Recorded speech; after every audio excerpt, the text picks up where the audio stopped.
In 1977, a beloved black pastor from a quiet Arkansas town disappeared without a trace. No farewell, no witness, just a gaping silence that consumed the community's spirit. Rumors flickered like candlelight in the dark. Was it foul play, a spiritual retreat, or something far more tragic? The faithful whispered his name in prayer for years, until time buried their questions beneath layers of resignation. But 25 years later, deep in a forgotten patch of forest near the Ozark Mountains, something hidden beneath an old, gnarled tree stump would jolt the past back to life. Marcus Freeman, now 42, sat slouched on his aging couch in a dim, cramped apartment. The room was still haunted by shadows of memories he had spent decades trying to silence. The low hum of a TV played in the background, flickering ghosts of late-night programs dancing across the walls. He sighed heavily, the kind of sigh that came from a chest weighed down by too many silent years, and picked up the remote. Channel after channel flashed by, meaningless static, late-night infomercials, forgotten sitcoms. Then, unexpectedly, he stopped. A religious broadcast glowed on the screen, a preacher speaking passionately, framed by vibrant stained glass windows as a choir hummed a familiar hymn in the background. Marcus froze. The preacher's fervent voice echoed memories he had buried deep. The comforting timbre of his father, Reverend Elijah Freeman, delivering sermons to a packed church in their small town. That voice once anchored Marcus's world, filled it with meaning, purpose. Now it pierced the armor he'd built around his grief.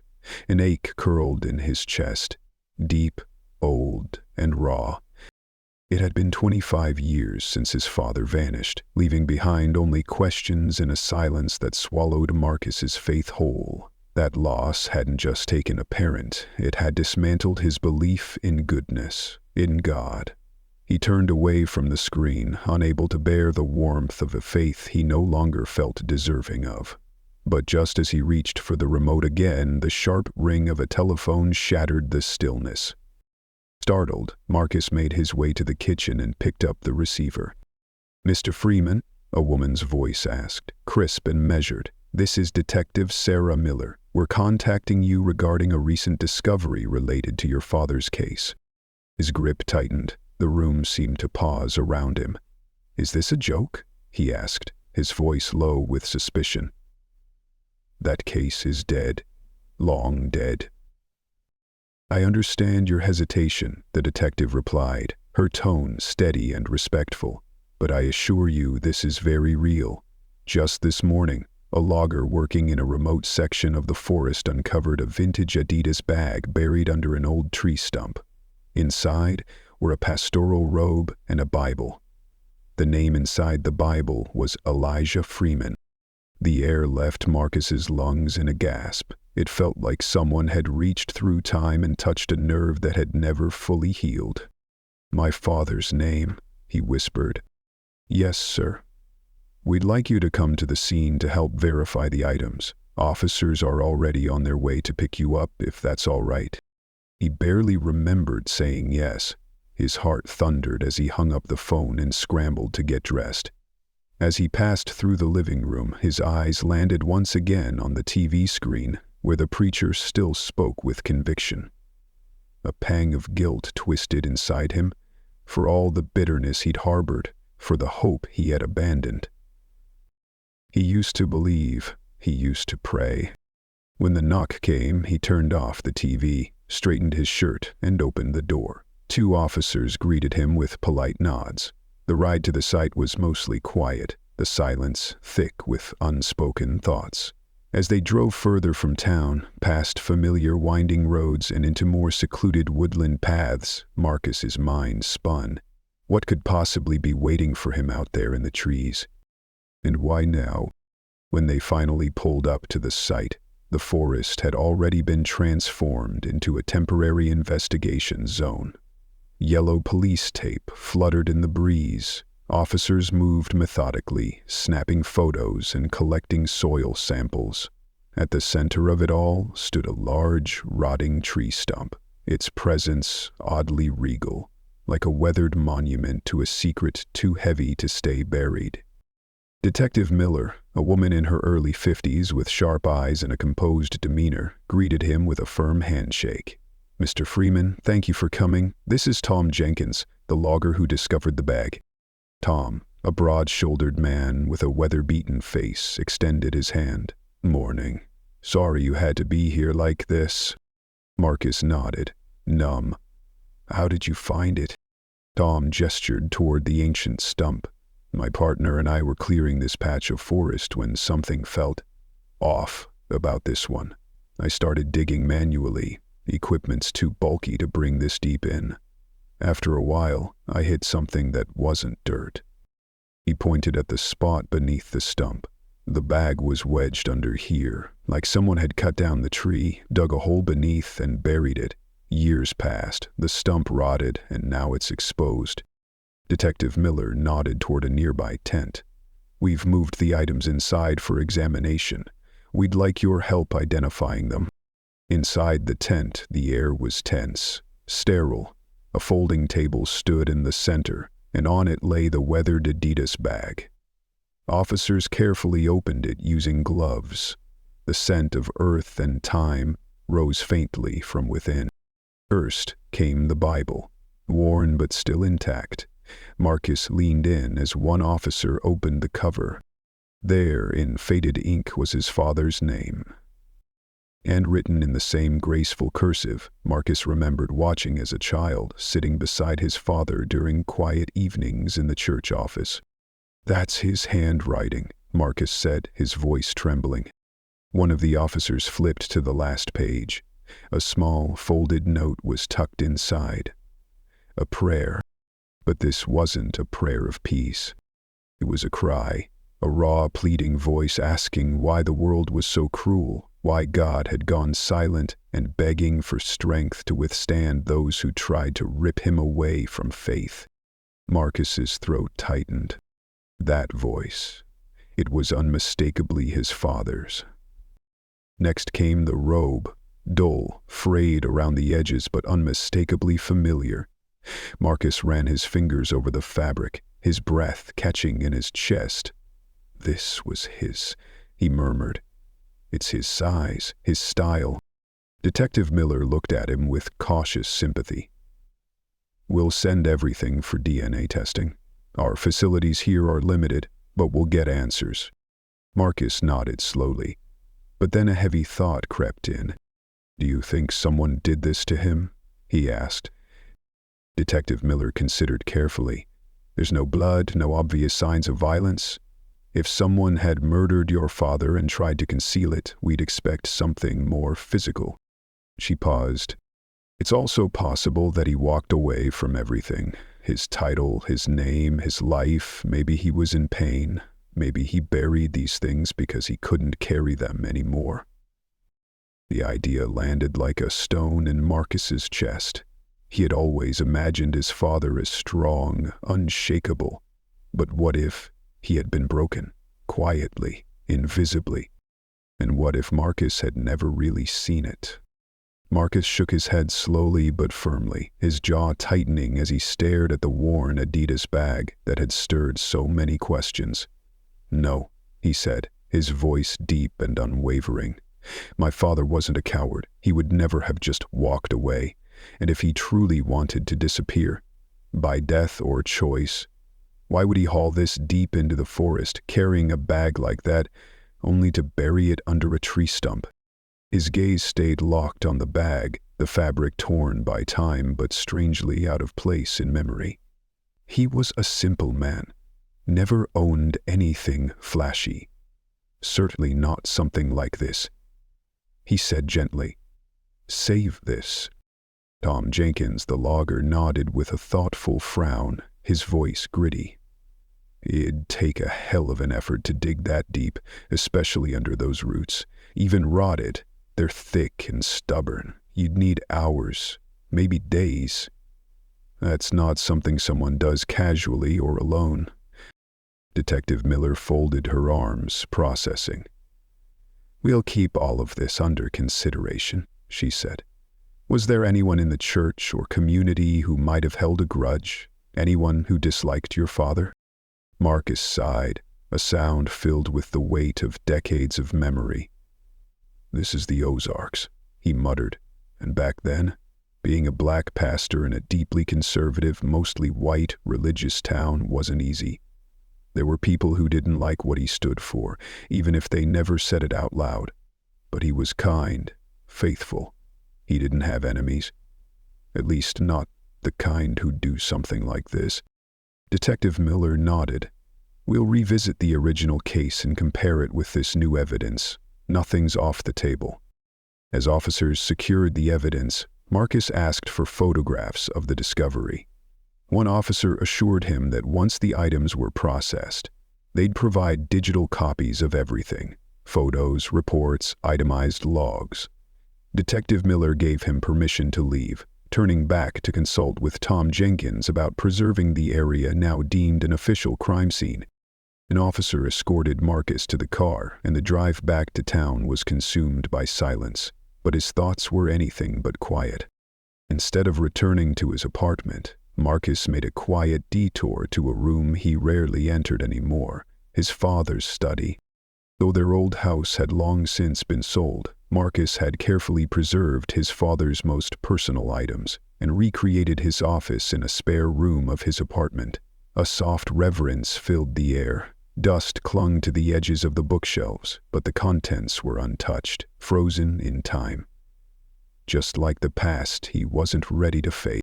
He scanned the shelves, fingertips brushing the spines of sermon notebooks.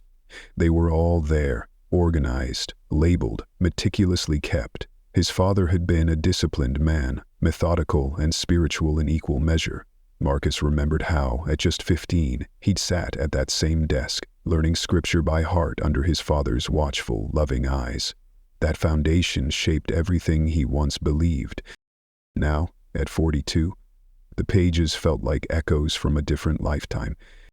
He pulled down several volumes, opening them one by one, searching for insight, for clarity. Mostly he just wanted proof that his father hadn't been broken, that he hadn't simply walked away from everything he loved and believed in. Something else had to have happened. But as he scanned the collection, dread crept in. The volume from 1977 was missing. Browning, Marcus searched the room thoroughly, checking drawers, the desk, even boxes tucked away in the closet. Still nothing. He moved to a small chest near his father's old bed, a place where he stored his personal diaries. They were there, but again, only up to 1976. The year everything fell apart was missing entirely. He sat heavily on the bed, frustration blooming into something more fragile: grief.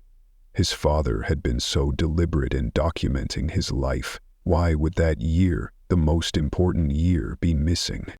He suddenly recalled the chaos of packing up after the disappearance, the grief, the anger, the numbness. He'd barely paid attention to what he was boxing up.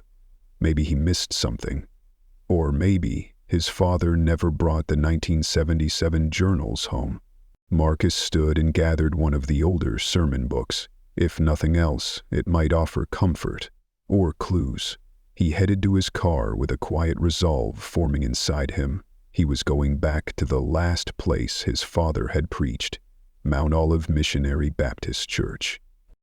It had been 25 years.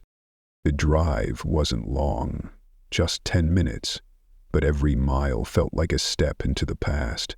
As he pulled into the parking lot, his heart raced. The building was older now, weathered by time and memory, yet somehow it was still the same. He took a deep breath and pushed open the doors. Inside, sunlight streamed through stained glass windows, casting warm hues on the polished pews. The pulpit stood proud and untouched by time. Marcus moved slowly, reverently, like a man stepping into a sacred dream. At the altar stood an elderly man who turned at the sound of footsteps. "May I help you, son?" the man asked kindly. Marcus hesitated, then spoke. I hope so. I'm looking for someone who might have known my father. The man smiled gently. I'm Pastor Harold Whitmore. The name rang through Marcus like a bell. He remembered Harold from his childhood, always standing beside his father on Sundays. He introduced himself, watching Harold's face transform from confusion to stunned recognition. Marcus, my goodness, is it really you?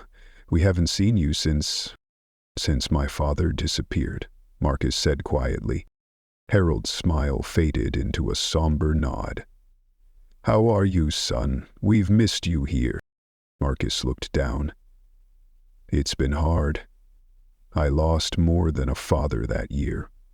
I lost my faith. Just then, another elderly man entered the church through the back. Harold turned. Reverend George Langston, look who's here. George's eyes widened in disbelief. Marcus Freeman?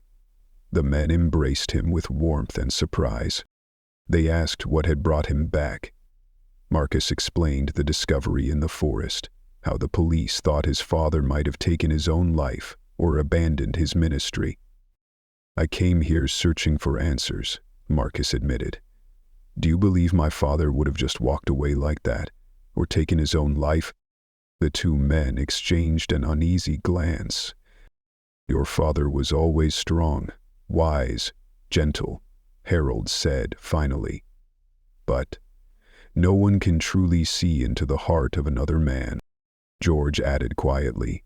We noticed near the end he was burdened. He spent hours here alone in his office praying with such intensity. It was almost anguish. Marcus felt the weight of those words press down on him.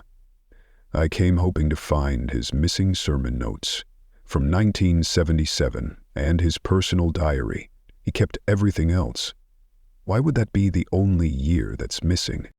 They moved to the church office now used by George. Together they searched through shelves, cabinets, the library, even old storage boxes. An hour passed with no results. Marcus thanked them anyway, apologizing for the intrusion. Before leaving, he paused at one of the pews. He knelt awkwardly, hands folded loosely. If you're still there, he whispered, if you really rose again, help me find the truth about my dad. He left the church unaware that in his distraction he had forgotten the notebook he brought with him, now resting quietly on the library table. Driving home, Marcus's mind swirled. The image of his father alone in prayer, racked with some invisible battle, haunted him. Could his disappearance have been caused by grief over his wife's death in 1976? That loss had devastated both of them. Had Marcus underestimated the toll it took? He made a sudden turn. Instead of heading home, he drove toward the edge of town, to the cemetery where his mother rested. He stopped at a small flower shop nearby. The woman behind the counter, kind-aimed and gentle, wrapped a bouquet carefully. Special occasion? She asked. Marcus shook his head softly. Just visiting my mother, he said. It's been too long. The cemetery lay still under the golden haze of late afternoon, its peace undisturbed except for the occasional rustle of wind through the branches of towering oak trees. Rows of weathered headstones stretched out like silent sentinels over time, each one a monument to a story once lived. Marcus walked slowly along the gravel path, his shoes crunching softly beneath him, each step drawing him deeper into memory. He paused before a modest headstone marked Sarah Freeman, beloved wife and mother. Setting down the bouquet with gentle reverence, Marcus sank to the ground, sitting cross-legged as he had many times as a grieving teenager. "Hi, Mom," he murmured, the words catching in his throat like they had so many years ago. "It's been a while." Then, almost instinctively, he began to talk about the discovery in the woods, the Bible with his father's name, the mysterious robe, and his return to Mount Olive Church. He spoke aloud, not because he expected a response, but because it felt like the only place left where he could be completely honest. "I don't know what happened to Dad," he admitted, lowering his gaze. "All these years, I've been so angry. At him, at God, at everything. But now, I just need to understand." His confession hung in the air like a fragile thread of hope, unbroken but trembling. The silence that followed was almost sacred. Then, faintly from a few rows away came the soft sound of weeping, high-pitched, distressed, unmistakably that of a child. Marcus turned, his protective instincts kicking in, and spotted a small boy sitting under a tree, his arms wrapped tightly around his knees, his tiny shoulders shaking. Marcus approached slowly. "Hey there," he said gently, crouching to the boy's level. "Are you okay?" The boy looked up, his face streaked with tears. He couldn't have been older than 10. "What's your name?" Marcus asked. "Robbie," the boy sniffled. "Robbie Hark." "Where are your parents, Robbie?" Marcus asked, scanning the area. The boy didn't speak, but pointed toward a grave nearby. Marcus's chest tightened. "Are you here with someone? A guardian, maybe?" Still no answer. The silence around the boy was heavy, filled with a kind of despair that felt too old for someone so young. Then came the words that struck Marcus like a distant echo from his own past. "Please don't take me home," Robbie whispered. "They don't like me there. My aunt and uncle." The heartbreak in his voice cracked something open inside Marcus. Memories rushed in. Nights alone, feeling like an intruder in a house that was supposed to be a home, unloved and unwelcome. He had lived this boy's story once. Maybe that's why he couldn't turn away now. "I get it," Marcus said softly. "I really do. I'll stay with you for a while. But someone will come looking eventually." He placed a hand gently on Robbie's shoulder and immediately recoiled slightly at the heat radiating through the boy's jacket. "You're burning up," Marcus said, alarmed. "You've got a fever. You need a doctor." "Please, not home," Robbie pleaded again, trembling. Marcus thought quickly. "I can't take you to my place. I'd get in trouble. But how about a hospital? They can help." Robbie hesitated, then looked up. "Can we go to a church instead?" Marcus blinked. "The hospital would be better. They have medicine, people who can help." But the boy's voice, small and sincere, stopped him in his tracks. "When my mom was alive, she used to take me to church when I got sick. She'd ask the pastor for Holy Communion to take home. She'd pray over me, and I'd get better." Marcus swallowed hard. That memory felt so familiar. His father had done the same, prepared take-home communion for the sick. Marcus had even helped him once, holding the small tray as his father blessed it in whispered prayer. "I remember," Marcus said quietly. "My father was a pastor too. He served at Mount Olive. He used to give those communions to families like yours." An idea struck. "Here's what we'll do. If you come to the hospital with me, I'll get the communion from the church and bring it to you. We'll take it together. Deal?" Robbie nodded after a moment, eyes hopeful for the first time. They walked together to the car. As Marcus opened the door, a sudden realization hit him like a punch to the gut. He hadn't seen his father's notebook since earlier. He remembered setting it down in the church library and never picking it back up. "I left my book," he muttered, climbing into the driver's seat. "I'll have to go back for it." At the hospital, Marcus explained the situation. The medical staff took Robbie in, asking for basic info. But Marcus didn't know his address. Hopefully they could find it in the system. As Robbie was wheeled away, he clutched Marcus's hand tightly. "You promised," the boy whispered. "I keep my promises," Marcus said. "I'll be back soon." After arranging payment and completing the paperwork, Marcus stepped outside. The sky had turned dusky, shadows stretching across the parking lot. He got into his car and pulled up the church's number. No answer. No choice but to go in person. When he arrived, the parking lot was nearly empty. He entered quietly, heading toward the sanctuary, but neither Pastor Harold nor Reverend George was there. Instead, a young staff member greeted him. "Yet too, ma'am. Can I help you, sir?"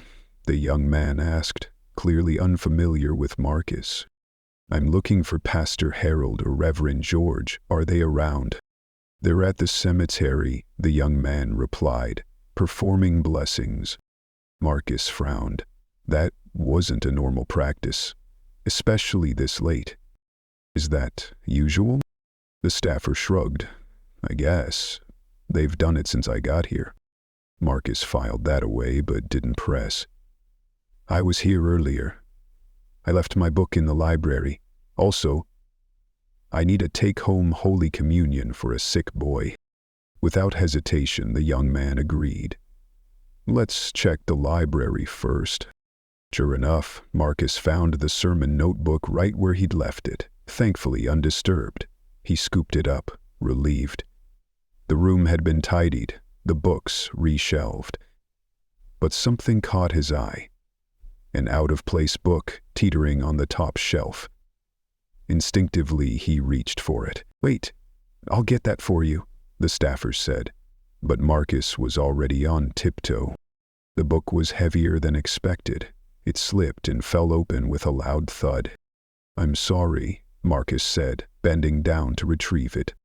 The title read, "Church Financial Management and Stewardship." A dry, practical title. But what froze Marcus was the margin. Scribbled in familiar, elegant cursive was his father's handwriting. "Is this available for loan?" Marcus asked, his voice carefully neutral. "We'd need to check it out properly," the staffer said. Of course. After the entry was logged, Marcus held the book tightly as the young man went to retrieve the communion. "May I come with you?" Marcus asked. "I used to help in the sacristy when my father served here." The staffer hesitated, looking suddenly awkward. "Sorry, sir. I've heard of Reverend Elijah Freeman, but no one's allowed inside but staff." Marcus nodded politely, understanding the rules. As he waited in the hallway, he opened the financial book and flipped through the pages, his eyes scanning his father's notes. One section was heavily annotated.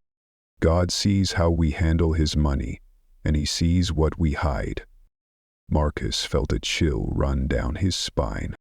Something about that line felt pointed and intentional. As if his father had been trying to tell someone, maybe everyone, that a secret had been festering beneath the surface of their perfect little church. And that secret had something to do with his disappearance.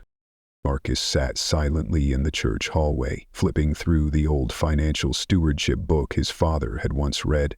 This wasn't just dry administrative content. It was practically a sermon of its own.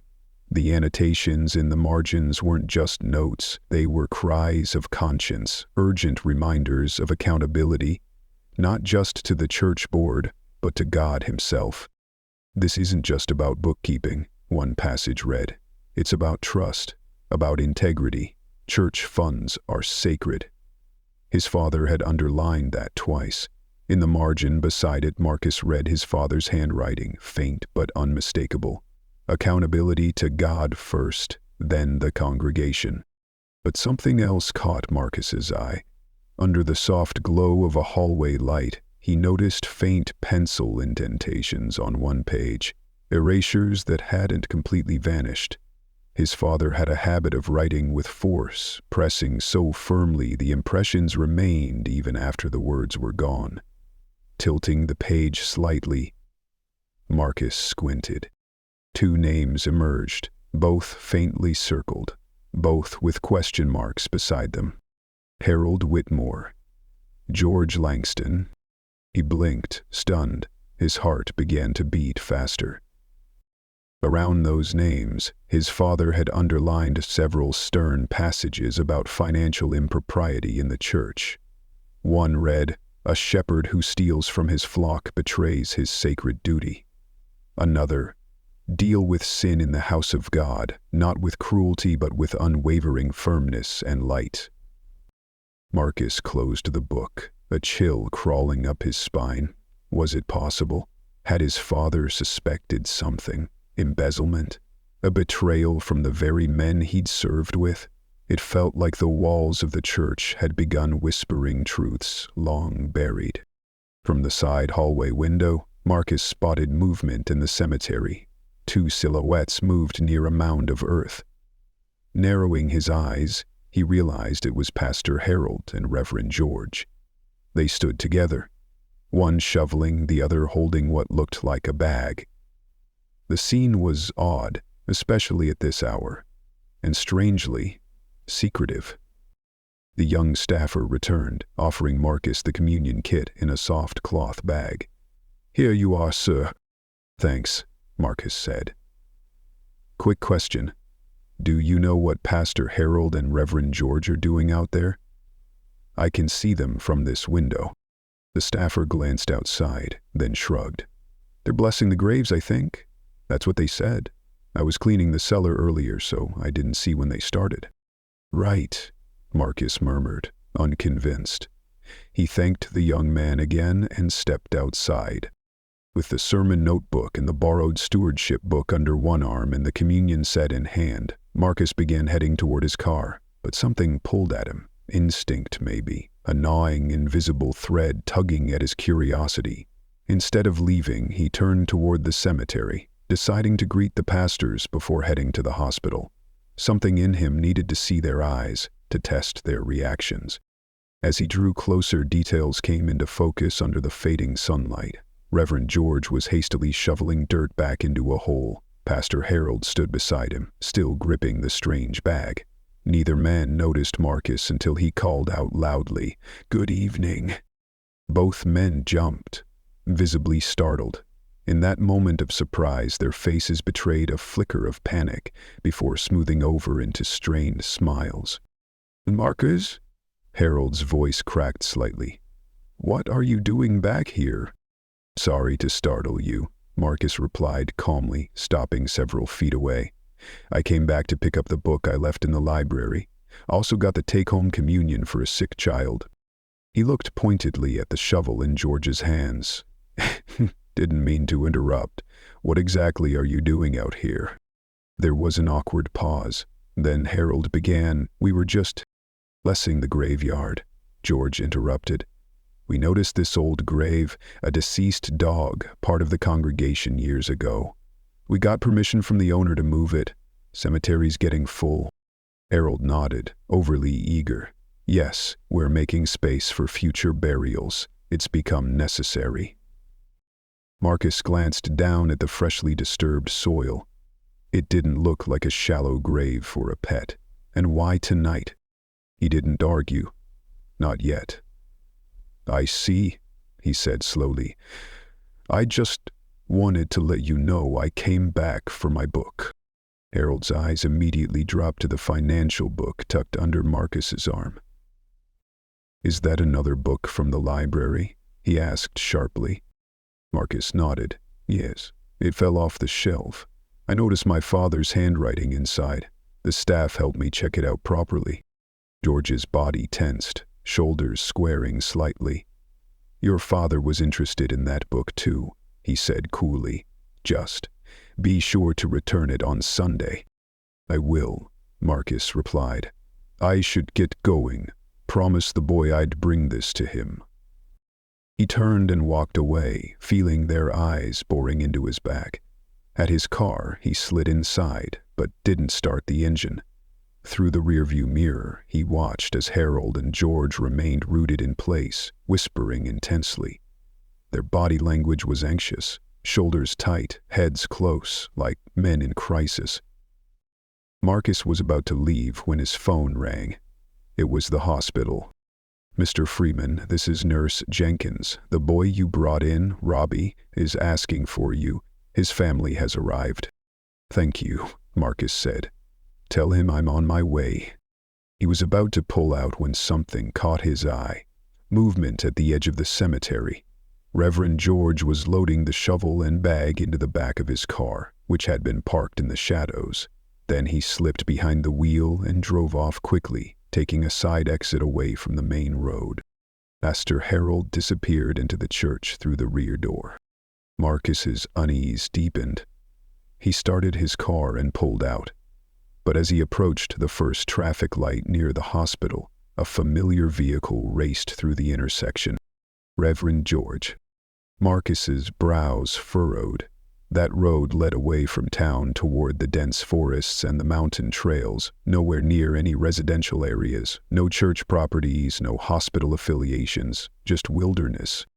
Why would George be going there, alone, at dusk, with a shovel in a bag? Marcus hesitated for a beat, then made a decision. He turned his car and followed. "Mr. Freeman, is everything all right?" Detective Miller's voice cut through the line, calm but clearly alert. Marcus gripped the wheel tighter, the taillights ahead growing smaller as the forest closed in around them. "I'm not sure," he said, watching Reverend George's car twist through the bends in the dark road. "I'm following Reverend George Langston. He was at the church cemetery earlier this evening, said he was relocating a dog's grave, but now he's headed into the forest with a shovel and a bag he claims contains remains. And he's driving fast, too fast for a casual errand." A beat of silence followed. When Miller spoke again, her tone was more urgent. "Don't pursue him, Mr. Freeman. Turn back now. Let us handle this." "I can't just let him out of my sight," Marcus argued, his voice trembling but resolute. "There's something off about all of this. I think it could be connected to my father's disappearance. I know it sounds crazy, but I feel it." Another pause, then a long sigh from the detective. "If you insist on continuing, do not engage with him under any circumstances. Keep a safe distance and this line open. Tell me everything you see. I've dispatched officers to your location." "Understood," Marcus replied, his pulse racing as he pressed forward, trees looming like shadows from a forgotten nightmare. They drove deeper into the wilderness, Marcus narrating everything, turns, landmarks, speed, as the road began to narrow and climb into the hills. "We're on Mountain View Road now, about 5 miles northeast of town. There's nothing out here except trees, wildlife, and a few scenic lookouts." He then told her about the discoveries at the church, the notes in his father's handwriting, the names written and erased in the stewardship book, the underlined warnings about financial abuse in the church. "Someone tried to hide this," he said. "I don't know if it was Harold, George, or both, but someone went back and moved that book." The detective was quiet for a moment. "Officers are about 10 minutes behind you," she finally said. "Do not do anything risky. Let them handle the confrontation." Suddenly, the Reverend's brake lights flashed and he turned sharply into a gravel clearing. "He's stopping," Marcus said, leaning forward. "It's Eagle Point Lookout." He slowed his car and parked about 100 yards away, partially hidden behind a curve in the road. He watched from the shadows as George stepped out of his vehicle, strapped on a headlamp, and pulled the bag and shovel from his trunk. "He's heading toward the lower trail," Marcus whispered. "That trail runs right along the cliff's edge. It's dangerous in daylight, let alone now." From his vantage point, he could see the bobbing of the Reverend's headlamp as he descended the wooden stairs toward the lower platform. A wave of dread hit Marcus. The shovel, the bag, the trail by the cliff. He wasn't here to dig. He was here to dispose of something. "I need to stop him," Marcus said urgently. "He's going to throw something over that cliff. Maybe evidence, maybe something tied to my father. I'll try to stall him until your officers arrive." "Mr. Freeman, do not engage." Miller's voice was cut off as Marcus clicked off speaker and grabbed a flashlight from the glove compartment. He got out of the car and moved swiftly but quietly down the path. The air was colder now, the wind sharper, whispering through the trees like ghosts of buried truths. "Reverend George," Marcus called out once he reached the lower platform. The older man spun, startled, his headlamp blinding Marcus momentarily. When the light shifted, Marcus saw his expression, a toxic mix of rage, panic, and guilt. "What are you doing here?" George barked. "Have you been following me?" Marcus kept his voice steady, inching closer. You were speeding out of town. I got worried. It's dangerous out here at night. What's in that bag, Reverend? You said it was remains. George didn't respond. The silence stretched thin between them. You know, George finally said, his voice gravelly with tension. Marcus's brows furrowed. Know what? Don't play dumb, the Reverend snapped, just as the faint wail of sirens drifted up the trail from above. You called the police? He gasped, eyes wide in disbelief. The plastic bag slipped from his hands, thudding onto the wooden platform with a solid, unnatural sound. Marcus didn't wait. He lunged forward, grabbed the bag, and opened it. Inside were 2 books, his father's missing 1977 sermon notebook and personal diary, covered in damp soil and bone dust, and beneath them, half buried in the grave dirt, fragments of bone, part of a human skull. You were going to throw these away? Marcus asked, his voice shaking with horror. You were going to dump my father's ashes, his remains, off this cliff? George said nothing. Police lights splashed across the cliff face as cars pulled into the lookout. Flashlights swept through the dark. From above, Detective Miller's voice rang out. Police, stay where you are. George turned to run, but there was nowhere left to go. He bolted for the safety rail and climbed over. No, Marcus cried, dropping the bag. He lunged, but he was too far. This is better than facing shame, George whispered. I can't. But 2 officers sprinted down the trail just in time. They grabbed his arms and yanked him back, kicking and resisting. You don't get to choose the judgment, one officer muttered. You'll face it in court, not in the afterlife. Detective Miller radioed back up to coordinate the arrest of Pastor Harold. George was handcuffed, his face pale and vacant, as if his whole world had unraveled in front of him. Back at the top of the trail, Marcus stood breathless, still gripping the bag. Miller approached him. I told you not to get involved, she said sternly. Then her voice softened. But I understand why you did. We need you to come with us and help verify what we've found. Marcus nodded, eyes distant. He would have destroyed everything. My father's writings, his bones. Then, after a deep breath, could you let the hospital know I'll be late? The boy, Robbie, I promised I'd bring him communion. We'll call them now, Miller said gently. They returned to the station, the drive silent except for the faint hum of tires on pavement.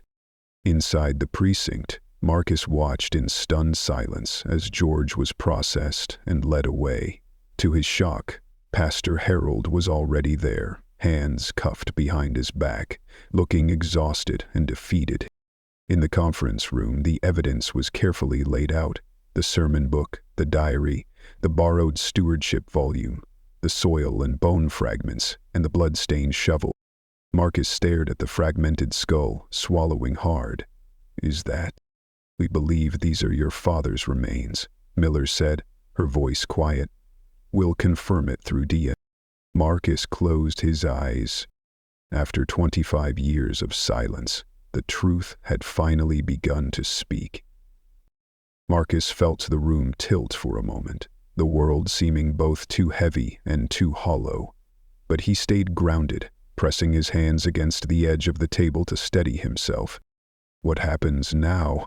He asked, his voice low.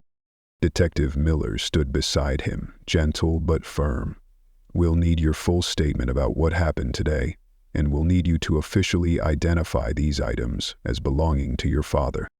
For the next hour, Marcus recounted everything in painstaking detail, from the first call about the forest discovery to the tense confrontation at Eagle Point Lookout.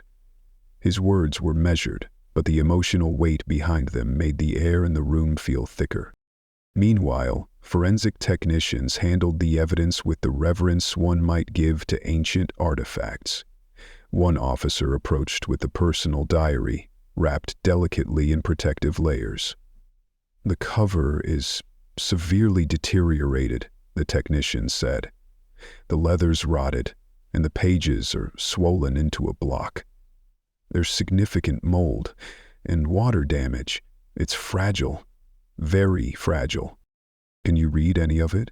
Miller asked. We're working slowly, but yes, the technician replied. A few less damaged pages are still legible. Using precision tools, they separated several sheets. Marcus leaned over as the first fragments of his father's handwriting revealed themselves beneath the grime and decay. I cannot ignore this any longer. The missing funds are now over $10,000, 0 cents. When I confronted Harold and George privately, they denied everything, but the evidence is undeniable. I have prayed for guidance. I don't want to shame them, but they must be held accountable. One officer whispered in awe, "It's honestly a miracle this survived." Another nodded. And the finance book just sitting on that shelf? They must have assumed no one would ever notice, especially after they erased the names. If Marcus hadn't returned to the church, this all might have stayed buried. Detective Miller added. They likely buried these books later, perhaps when they felt the pressure growing. If they'd buried them the same time as the body, the condition would be much worse. Next came the sermon notebook. It was in far better condition, likely stored safely for decades. Inside they found a collection of sermons from January through early April 1977. The themes were increasingly focused on moral courage, spiritual confrontation, and redemption. One sermon stood out, titled "The Courage to Confront Evil with Love," based on Matthew 18:15-17. Marcus read his father's words aloud.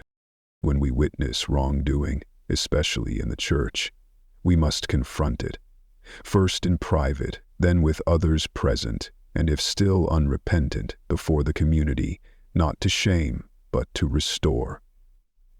Truth and grace must walk hand in hand.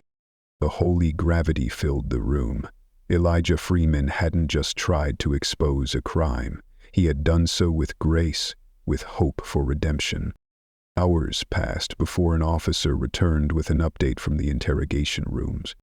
Pastor Harold is still denying everything, he said. But Reverend George, he broke. He's been crying for over an hour, says he deserves to die. The officer paused, then continued. He confessed everything, said both he and Harold resented your father, partly because of his race, but mostly because of what he was about to do. Your father had discovered their embezzlement of church funds and gave them an ultimatum. Either confess to the congregation and step down, or he would expose them himself that Sunday. Marcus sat down slowly as the truth washed over him. On that Friday evening, the officer went on, they confronted him in the church basement. It got physical. George says they strangled him. They wrapped his body in an old robe from the sacristy. Then they buried him in the unmarked grave of a dog once owned by a congregant. A grave no one would ever think to question. Marcus closed his eyes, pressing his fingers against his temple. They separated the evidence, his robe, Bible, and personal items, and buried them far away under a tree stump in the forest. Paid a logger to dig deep. The tree had long been cut down, leaving only a hollowed stump. They used that to mark the location in case they needed to retrieve it. And the investigation? Marcus asked quietly. They used their influence to misdirect it, Miller replied. Claimed your father left voluntarily. Given the time period and the town's racial divisions, most didn't question it. And reminded. She placed a hand on Marcus's shoulder. You finding the books, the boy even returning to the church. It feels like divine intervention. Marcus stared at the pages in front of him. His father hadn't vanished in shame. He hadn't abandoned his faith or his family. He yet stood for truth. And it had cost him everything. What happens now? Marcus asked, his voice steadier. Both men will be charged with murder, obstruction of justice, and embezzlement, Miller replied. With George's confession and the evidence, They'll likely spend the rest of their lives behind bars. And my father? When we confirm the remains through DNA, you'll be able to give him the burial he never had, the one he deserves." Marcus nodded slowly, tears burning behind his eyes. At last, after 25 years, his father would rest in peace, not as a man who abandoned his post, but as one who had given his life for his convictions. Later that night, Marcus drove to the hospital. Visiting hours were over, but the nurses allowed him in when he explained. Robbie's aunt and uncle were sitting by his bedside, visibly relieved. "Mr. Freeman," the aunt said, standing. "Robbie told us what you did. Thank you for looking out for him." Marcus shook their hands and introduced himself. When he said his last name, the uncle's eyes widened. "Freeman, as in Pastor Freeman? The one who disappeared?" "Yes," Marcus said. "He was my father." "I remember that story," the uncle said. "Everyone in this town did." Robbie looked up from the bed, eyes brighter. "Where were you?" he asked. "I had to help someone," Marcus replied. "And I had to bring you this." He reached into his bag and pulled out the communion kit. Robbie's aunt looked uncertain. "There's no pastor to lead the prayer," she said. Marcus looked at her with quiet conviction. "I'm not a pastor. I'm not even a perfect man. Just someone who still believes that God hears the prayers of the broken." She nodded. And so, in that quiet hospital room, under the hum of fluorescent lights, Marcus led communion. He broke the bread, poured the grape juice, and spoke the words his father had once spoken so many times. And as they took communion together, something shifted in Marcus. The long-held weight lifted. Afterward, Robbie reached for a hug. "I want to be a kind man like you when I grow up," he whispered. Marcus smiled through tears. "Then start now." That night, as he drove home beneath a sky filled with stars, Marcus did something he hadn't done in decades. He prayed, not out of desperation, but out of gratitude. "Thank you," he whispered, "for not giving up on me, even when I gave up on you." And as he stepped out of his car, he felt the stillness, the peace, the beginning of healing. After 25 years of silence, Marcus Freeman had found the truth. Justice would be served. His father's name would be restored. And perhaps his own faith too.